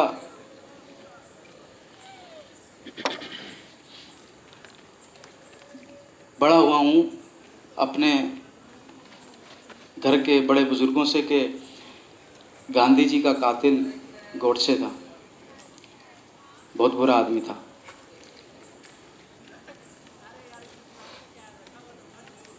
पर आज उसको सम्मान की नज़रों से देखा जाता है, उसको मालाएं पहनाई जाती हैं। कुछ महीने पहले मैं एक न्यूज़ चैनल पे देख रहा था कि कर्नाटक बंद का आह्वान किया गया एक रूढ़िवादी पार्टी के द्वारा, संगठन के द्वारा, और उसको एक पॉलिटिकल पार्टी ने सपोर्ट किया। और कर्नाटक बंद का कारण था कि टीपू सुल्तान 22 था, बहुत कम्युनल था। जब मैं ये न्यूज़ देख रहा था, देखकर मेरा एकदम दिमाग चला गया 20 साल पहले, जब मैं हमारे घर में ब्लैक एंड वाइट टीवी हुआ करता था और संडे में गालिबन टीपू सुल्तान करके एक सीरियल आया करता था। मैं शायद ज़्यादा बूढ़ा हो गया हूँ, पता नहीं, आपने देखा नहीं, आप इस जनरेशन में शायद किसी ने सुना होगा या देखा होगा। तो मैंने उसमें टीपू सुल्तान को हीरो के रूप में देखा कि जिसने इस देश की रक्षा में आखिरी दम तक लड़ा और जान चली। नहीं तो वो और दूसरे नवाबों और दूसरे राजाओं की तरह बिक जाता, ब्रिटिश गवर्नमेंट के आगे घुटने टेक देता। लेकिन उसने लड़ते हुए इस देश के लिए जान दी, तो वो एक हीरो था। लेकिन आज उसको बाइस्ट और कम्युनल कहा जा रहा है, हालांकि उसका तो सेनापति भी हिंदू था। तो ये देश किस सिमत में जा रहा है, ये पिछले 20-25 सालों में कुछ ज़्यादा दिख रहा है। तो अगले 20 जो साल होंगे, अनुषा जब बड़ी होगी तो वो कैसा भारत पाएगी, मेरे लिए बड़ा चिंता का विषय। साथ ही एक है, रिहाई के बाद किसी ने सवाल किया था किस तरह की परेशानियों का सामना करना पड़ता है। उन्होंने बताया भी काफ़ी हद तक कि सोशली बायकाट का असर रहता है, यार दोस्त रिश्तेदार आसानी से नहीं मिलते हैं, मेल जोल नहीं करते हैं। सबसे अहम होता है सर्वाइव करना। जो आपका घर ख़त्म हो चुका होता है उसको फिर से कैसे बढ़ाना है, आगे बढ़ाना है, अपनी जिम्मेदारियों को पूरा करना है। अगर कर्जदार हैं तो कर्ज कैसे चुकता करना है, कोई अगर बीमार है तो उसकी मेडिकल की हेल्प कैसे करनी है। मैं तो खुश नसीब था, दिल्ली में हूँ तो सिविल सोसाइटी से ने मुझको हेल्प किया, तो मैं अपनी ज़िंदगी को बेहतर तरीके से चलाना आसान हो रहा है। लेकिन रहम करम पर तो हूँ मैं सिविल सोसाइटीज़ के, लेकिन कब तक कोई मेरी मदद करेगा। रिहाई होने के बाद रिहेबिलिटेशन या कंपनसेशन का जिम्मेदारी गवर्नमेंट की थी, जो कि अभी तक कुछ नहीं हो पाया है उस बारे में, और सिविल सोसाइटी ने वो जिम्मेदारी काफ़ी हद तक निभाई भी है, लेकिन कब। NHRC ने कुछ महीने पहले मेरे केस को लेकर दिल्ली गवर्नमेंट के प्रिंसिपल सेक्रेटरी को एक नोटिस भी भेजा कि आमिर खान 14 साल बेगुनाह होते हुए जेल में रहा, जिसमें उसका कैरियर, उसका भविष्य, उसके सपने सब दांव पे लगे, और उसके पेरेंट्स भी जो है ख़त्म हो गए, तो 5 लाख रुपए दे दिए जाएं। वो आज तक पेंडिंग है, उस पर कुछ फैसला नहीं हुआ है। पर बात 5 लाख की नहीं है। अगर 5 क्या 50 लाख या 5 करोड़ भी मिलते तो वो भी कम है, क्योंकि कोई भी कंपनसेशन हो ही नहीं सकता 14 साल का। ना फादर को वो समय, ना मेरा वो गुजरा हुआ समय लाया जा सकता है, ना फादर जिंदा हो सकते हैं, ना पिता, माता जी आ सकती हैं वापस। हाँ, यह है कि नए जीवन को जीने में एक आसानी ज़रूर कर सकती है, और पैसे ज़्यादा एक सेल्फ रिस्पेक्ट जॉब की ज़रूरत है हम जैसे नौजवानों को। हम भारतीय नागरिक हैं, हमको भी मौका मिलना चाहिए। जबकि हमारे एक सेंट्रल गवर्नमेंट की पॉलिसी है, जो सरेंडर मिलिटेंट होते हैं तो उनको उस पॉलिसी के तहत रिहेबिलिटेट किया जाता है, जो कि अच्छी बात है। कोई अगर भटक जाता है तो उसको मुख्य धारा में लाना चाहिए। पर सवाल यहाँ ये पैदा हो रहा है कि जो आतंकवादी हैं, खुद कहते हैं हम आतंकवादी हैं और सरेंडर करते हैं, तो उनको तो रिहेबिलिटेट किया जा रहा है, लेकिन सरकार के अंग के द्वारा जिसको पीड़ित किया जाता है, टॉर्चर करके ऐसे गंभीर आरोपों में बंद किया जाता है, जेल में सालों सड़ाया जाता है, और ट्रायल के बाद फिर कोर्ट के द्वारा, कोर्ट की मोहर के साथ वो जब बरी होकर आता है तो उसके लिए कोई पॉलिसी नहीं है। तो इस सिमत में पॉलिसी होनी चाहिए। मेरे ख्याल से ज़्यादा वक्त ले लिया, 10 मिनट था। तो मुझे आप लोगों से बड़ी उम्मीद है, JNU के। मुझको संगठन से मैं वैसे धन्यवाद करूंगा आज, लेकिन मैं समझता हूं कि हम जैसे ये देश के अच्छे और कमज़ोर और सेकुलर लोगों को आप जैसे नेताओं की ज़रूरत है यहाँ के समय। आपके ऊपर बड़ी जिम्मेदारी है। उम्मीद है कि जो मेरी चिंताएं अनुषा को लेकर हैं वो आगे नहीं रहेंगी। आप जैसे नौजवान अगर आगे आएंगे इंसाफ की लड़ाई के लिए। धन्यवाद। सलाम, और यहाँ पर आज बुलाने के लिए बहुत बहुत शुक्रिया। मैं इससे पहले भी इस कैंपस में आता रहा हूँ, लेकिन इस तरह की खुली जगह पर इससे पहले बात करने की मौका नहीं मिला है। एक्विटल्स के बारे में क्या करना चाहिए, उनके ऊपर क्या बीतती है, उनके ऊपर ख़ानदानों पे क्या बीतती है, और किस तरह से हमारा सिस्टम, हमारी पुलिस, हमारी इंटेलिजेंस उनके साथ जुल्म करती है, इसके बारे में आप लोगों ने काफ़ी तफसील से सुन लिया। मैं ज़रा सा जो लार्जर पिक्चर है उसको देखना चाहता हूँ, और चाहता हूँ कि आप भी बहरहाल इसके बारे में सोचते होंगे, और यकीनन मैं समझता हूँ JNU के स्टूडेंट होने के नाते ज़रूर ये बातें आपके दिलों को और आपके दिमाग को परेशान करती होंगी। लार्जर पिक्चर हमारे मुल्क में ये है कि दहशतगर्दी के मामले में इस वक्त मुसलमान गिरफ्तार किए जा रहे हैं, ये बात दुरुस्त है, लेकिन इससे पहले हमारे सिख भाई गिरफ्तार किए गए, वो भी एक हकीकत है। इससे पहले हमारे नॉर्थ ईस्ट के लोग गिरफ्तार किए गए, ये भी हकीकत है। नक्सलाइट भी गिरफ्तार किए जाते हैं और बहुत से उसमें ऐसे होते हैं जो बिल्कुल ही जिनका आतंक से या बंदूक से कोई ताल्लुक नहीं होता है। कश्मीरियों के साथ भी यही हुआ। कश्मीरी इसलिए नहीं गिरफ्तार किए जाते या बंदूक उठाते हैं कि वो मुसलमान हैं, बल्कि इसलिए कि वो समझते हैं कि उनका एक हक है जो उनको नहीं मिला है। इस मुल्क में जो बेसिक लड़ाई है वो गरीब और फ़कीर की है, गरीब और मालदार की है, और उसके अंदर इजाफा हो गया है नफ़रत पॉलिटिक्स का। ये नफ़रत पॉलिटिक्स जो है 1857 के बाद जब हमारा जो पहली इनकलाबी कोशिश थी वो नाकाम हुई, उसके बाद अंग्रेज़ों ने ये सोचा कि किस तरह से इस मुल्क को, जो सोने की चिड़िया इसको बोलते थे, इस पर कब्ज़ा रखने के लिए क्या पॉलिसीज़ बनाई जाएँ। तो उसके लिए उन्होंने डिवाइड एंड रूल की पॉलिसी बनाई, उन्होंने नए टेक्स्ट बुक बनाए, उन्होंने नई हिस्ट्री लिखी, हिस्ट्री एक कमेटी बनाई उन्होंने, और उस कमेटी ने बैठ के वो हिस्ट्री लिखी। वही आज हिस्ट्री हर जगह पढ़ाई जा रही है और मैं समझता हूँ JNU में पढ़ाई जा रही होगी, इसलिए उसके अलावा कोई हिस्ट्री नहीं है। असली हिस्ट्री जो लिखी हुई है वो पर्शियन में, संस्कृत में लिखी हुई है या और दूसरी जो रीजनल लैंग्वेजेस में भी लिखी है, लेकिन आज उसे कोई नहीं पढ़ता है, बल्कि पढ़ता तो वही जो अंग्रेज़ एक कमेटी ने बना कर गए थे वो उसकी पढ़ता है, और वो सिर्फ नफ़रत फैलाने की गरज से बनाई गई थी। 800 साल को उन्होंने 800-900 पन्ने के अंदर बना दिया कि ये सिर्फ यहाँ पे जुल्म हो रहा था। ये आप मुझे बताइए कि कोई जालिम हुकूमत 4 साल भी रह सकती है, 4 महीने में रह सकती है, पब्लिक नहीं उठेगी, पब्लिक उसके खिलाफ नहीं पूरा आंदोलन करेगी? 800 साल तक रह गई है। यकीनन जो 800 साल तक हुकूमत अगर रही होगी, मुख्तलिफ तरह की रही है, मुख्तलिफ जगहों में कहीं नवाब थे, कहीं राजा थे, कहीं महाराजा थे, कौन कौन थे, वो उसी वक्त रह सकती है जबकि उनके साथ इंसाफ किया जा रहा होगा। आपको ये मालूम होगा कि जब यहाँ पर 1803 में मेरा ख्याल है कि जब जनरल लेक दिल्ली में दाखिल हुए, उसके बाद ही प्रॉपर तरीके से अंग्रेज़ों का हुकूमत हुई। उस वक्त हिंदुस्तान दुनिया का जो GDP था 24% था। 1803 में इंडिया का GDP 24% था, और जिस दिन 1947 में जब अंग्रेज़ गए हैं तो GDP में हमारा हिस्सा 2% था। जो मुल्क 24% GDP का मालिक हो, उसमें कितनी खुशहाली होगी, कितने लोग आराम से रह रहे होंगे। अंग्रेज़ों की पुरानी रिपोर्टें हमने पढ़ी हैं, उसके अंदर लिखा होगा हिंदुस्तान में कोई आदमी जाहिल नहीं है, कोई इलिटरेट नहीं, सबको पढ़ना आता है, सबको लिखना आता है, यहाँ पे कोई भीख मांगने वाला नहीं है। वो ऐसी हालत थी वहाँ पे जब 24% जो है हमारे हाथ में दुनिया की तिजारत थी, और हमारी तिजारत यहाँ से लेकर के वेनिस तक, यहाँ से लेके बसरा तक, यहाँ से लेके अदन तक, यहाँ से लेके कायरो अलेक्जेंड्रिया तक, यहाँ से लेके कैंटन तक, हर तरफ फैली हुई थी।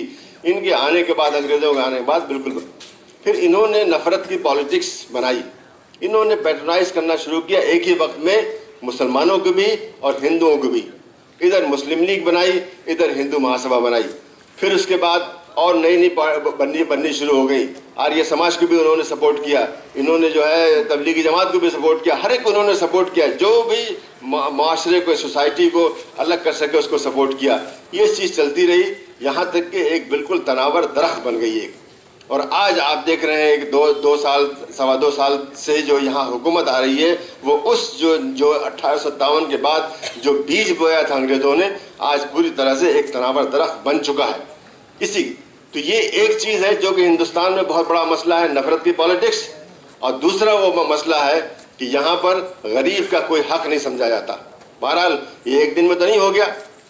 हमारी हुकूमत को चाहिए था जब आज़ादी मिली हमको 1947 में कि वो इसकी तरफ तवज्जो देती, वो जो समाज के अंदर जो नाबराबरी है उसको दूर करती, समाज के अंदर एक दूसरे के खिलाफ जो सोच है उसको दूर करती, नफ़रत की पॉलिटिक्स को ख़त्म करती, एक नए इंसान को बनाती।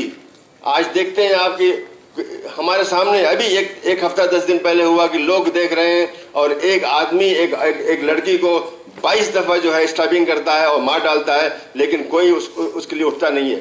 किसी दिन आप देख सकते हैं बड़ा से बड़ा यहाँ पे हादसा हो जाएगा, कोई गाड़ी किसी को मार देगी, आदमी पड़ा हुआ रहेगा, लेकिन कोई आदमी रोक करके अपनी गाड़ी या अपना स्कूटर या नहीं रोकेगा कि उसको अस्पताल पहुँचाए। ये कैसे हम लोग हैं? तो ये हमारे यहाँ कुछ बहुत ही बेसिक खराबियाँ पैदा हो चुकी हैं। हम अपने लिए जीते हैं, हर आदमी अपने लिए जीता है, अपने ख़ानदान के लिए जीता है, ख़ानदान भी छोटा हो गया। आज जो है डेली आपको खबर मिलेगी कितने लोगों ने अपने अपने पेरेंट्स को अबेंडन कर दिया। आज ही मैंने देखा कि कोई ऐसे घर लोग चला रहे हैं जैसे कि चैरिटी में चलाते हैं, जहाँ पे किसी को अपने माँ बाप ने चाहिए तो लाकर वहाँ लाकर छोड़ देता है वहाँ पे। ये कैसा मुआशरा बना है? ये लोग जो कि आज़ादी के बाद यहाँ पे हाकिम बने थे, उनकी जिम्मेदारी थी कि वो इन ऊंच नीच को ख़त्म करते।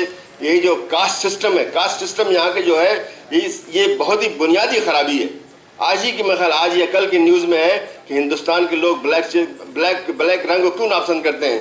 उसने ये एक स्टडी हुई कोई शायद किसी वेस्टर्न यूनिवर्सिटी में है कि ये कास्ट सिस्टम की वजह से ये हुआ कि यहाँ पर लोग उसको ख़राब समझते हैं। कुछ नहीं, सब बराबर है। कोई काला हो, कोई लाल हो, कोई अंग्रेज, कोई सफ़ेद हो, कोई पीला हो, नीला, कोई फ़र्क नहीं पड़ता। सब इंसान है, सबके पास वही हुकूक है, वही राइट्स हैं और वही ड्यूटीज़ हैं जो कि हैं। तो हमारे यहाँ ये बहुत बड़ी एक कमी है कि हमने जो है इस बुनियाद पर। इसी के साथ एक और बात का जिक्र कर दूं कि 1857 के बाद जो कानून बनाए गए थे, टेलीग्राफ एक्ट बना, पुलिस एक्ट बना और ऑफिशियल सीक्रेट एक्ट बना, माने कौन कौन सा एक्ट बने।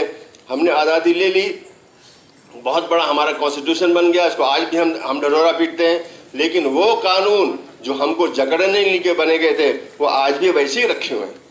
हमारी जो कोर्ट होती है वो कॉन्स्टिट्यूशन नहीं देखती है, बल्कि वो आईपीसी को देखती है, वो उन लॉस को देखती है जो कि अंग्रेज बना के चले गए, जो आज तक नहीं बदले गए।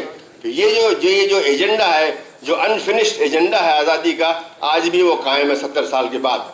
ये आप लोगों को चाहिए कि आप लोग अपनी ज़िंदगी में जहाँ भी काम कर रहे हो, कोई टीचर होगा, कोई प्रोफेसर होगा, कोई बिजनेसमैन होगा, कोई मैनेजर, किसी भी उसमें हो, तो आप लोग बहरहाल ये कोशिश कीजिए कि वो अनफिनिश्ड एजेंडा जो हमारा आज़ादी का है वो पूरा हो। अगर ये पूरा हो जाएगा तो हिंदुस्तान में हर एक को अपना हक मिलेगा।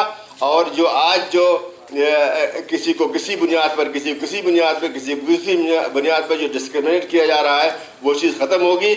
और यकीन मानिए कि उस दिन सबको इंसाफ मिलेगा, दलित को भी मिलेगा, आदिवासी को भी मिलेगा और मुसलमान को भी मिलेगा। ये कोई अलग चीज़, मुसलमान कोई अलग चीज़ नहीं है, कोई अलग से कोई अलग से कौम नहीं, वो भी हिंदुस्तानी है उतनी जितने के कोई और है। इसलिए मैं ये समझता हूँ कि ये कोई सिर्फ मुसलमानों का मसला नहीं है। और यकीन मानिए कि आज जो है ये जो चल रहा है 10 साल के बाद ये ख़त्म हो जाएगा, फिर किसी और को पकड़ेंगे। वो देखिएगा, कोई तमिल होगा, कोई केरलाइट होगा, कोई गुजराती होगा, कोई बंगाली होगा, उसको पकड़ेंगे और उनको जेल में भेजना शुरू करेंगे। इसलिए सिस्टम वही है। बहुत से अफसर हैं जिनको प्रमोशन चाहिए, उनको मेडल चाहिए, उनको आउट ऑफ टर्न जो तरक्कियाँ चाहिए, उनको पैसे चाहिए, पैसे मिलते हैं उनको। बहुत से सीक्रेट फंड्स हैं। आपको बताऊं कि 4-5 साल पहले की मेरे पास इत्तला है कि आईबी के इस पे डायरेक्टर ऑपरेशंस को 8,000 करोड़ रुपया सिर्फ सीक्रेट फंड मिलता था और आज यकीनन वो बढ़ चुका होगा। इसलिए कि ये नई गवर्नमेंट आई है, इन चीज़ों को और प्रमोट करती है, जिसका उसको कोई हिसाब नहीं देना पड़ता, उसकी कोई ऑडिटिंग नहीं होती है, कोई सीएजी नहीं होता उसका, वो खुद जो जितना चाहे खर्च करे। तो ये सिस्टम को आपको बदलना है। आईबी जो है, आईबी की बात हो, मुमकिन यहाँ लोग खड़े हो, मुझे कोई डर नहीं इन लोगों से। आप आईबी जो है एक इलीगल ऑर्गेनाइजेशन है, एक अनकॉन्स्टिट्यूशनल ऑर्गेनाइजेशन है। इसका कोई एक्ट नहीं है, कोई अकाउंटेबिलिटी नहीं है।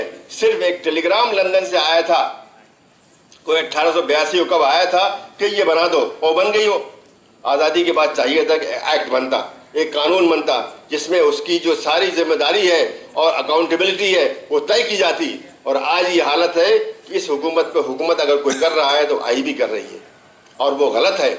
इस सब को आपको बदलना है, सबको अकाउंटेबल बनाना है, हर आदमी को जिम्मेदार होना चाहिए। अगर आप कुछ करें, पुलिस ऑफिसर हो, आईबी ऑफिसर हो, कोई भी हो, अगर कुछ काम करे और गलत करे तो उसकी जिम्मेदारी उसकी होनी चाहिए। आज ये है कि साहब उसका मोरल डाउन हो जाएगा, यानी आपने हजारों लोगों को तो मार डाला और उसका मोरल डाउन हो जाएगा। लेकिन जब पकड़ना होता तो पकड़ते भी हैं उनको, तब मोरल डाउन नहीं होता, बटलाव से मोरल डाउन हो जाता है। लेकिन गुजरात में जब पकड़े गए 18 पुलिस आईपीएस ऑफिसर एक वक्त में इनकाउंटर पर, इसलिए कि सुप्रीम कोर्ट ने उसके बारे में कॉग्निजेंस ले लिया था। 18 पुलिस ऑफिसर आईपीएस ऑफिसर एक वक्त में जेल में थे, तो वो मोरल डाउन नहीं हुआ। लेकिन बटला हाउस में मामूली इंस्पेक्टर को पकड़ने से मुलान डाउन हो जाएगा। तो ये सब सिस्टम खेल रहा है। इस सिस्टम को आपको अकाउंटेबल बनाना है। इस सिस्टम को आपको रियली जो आम इंसान के फायदे के लिए बनाना है। अगर आम इंसान के फायदे के लिए नहीं, देखिए जो पढ़ा लिखा आदमी है, जो मालदार आदमी, को भी जेल नहीं जाता, गरीब आदमी जाता है, मुसलमान में भी जाता है, दलित में भी जाता है। दलित भी अगर बहुत मालदार होगा तो भी नहीं जाएगा, अगर वो मंत्री है तो भी नहीं जाएगा। तो इस सिस्टम को बदलना है। ये बेसिक मसला यहाँ पे ये है, अनफिनिश्ड एजेंडा ये हमारा ये है, और हमको इसी के लिए काम करना चाहिए कि हम इस चेंज को लाएं। अगर हम लाएंगे तो वाकई एक नया हिंदुस्तान पैदा होगा, जो असल में सोने की चिड़िया होगा, जो कि हम उस दिन जब अंग्रेज आए थे तो हमसे खो गया था और वो हमको फिर मिल जाएगा। शुक्रिया। Testimonies from Wahid, Khalid and Amir, there's very little that can be said now. I mean, they've completely exposed the rottenness of our criminal justice system. जो अंदर जो सड़ा गला जो है हमारे criminal justice system में, चाहे वो जुडिशरी हो, चाहे वो इन्वेस्टिगेटिव एजेंसीज हों या और भी कोई हो, वो जो उन्होंने एक्सपोज आज किया, उसके बाद बहुत कुछ बोलने को है नहीं अब। और दूसरी बात कि हम लोग जो अक्सर अखबारों में पढ़ते हैं या नीचे अखबारों में न्यूज़ चैनल्स में टिकर चलते हैं कि फ़लाँ पकड़ा गया, फ़लाँ कांड में फ़लाँ मॉड्यूल बस्ट हो गया, ISI के 3 पकड़े गए, या अब आजकल जो नया चल रहा है ISIL, ये लेटेस्ट जो चल रहा है सिमी और IM, और आज का जो लेटेस्ट एडिशन जो है ISIS, तो उसका मॉड्यूल बस्ट हुआ। तो लेकिन ये दरअसल उसके पीछे की क्या ह्यूमन कहानियाँ हैं, कैसे परिवार बर्बाद होते हैं, कैसे ज़िंदगियाँ तबाह होती हैं, जो उसके पीछे का जो दर्द है जो आज हमने सुना, मुझे लगता है कि ये और कल भी हम लोगों ने जो पीपल्स ट्राइब्यूनल जो हुआ दिल्ली में, और उसमें करीब 12 से 15 लोगों ने आकर के अपनी कहानी रखी सब लोगों के सामने।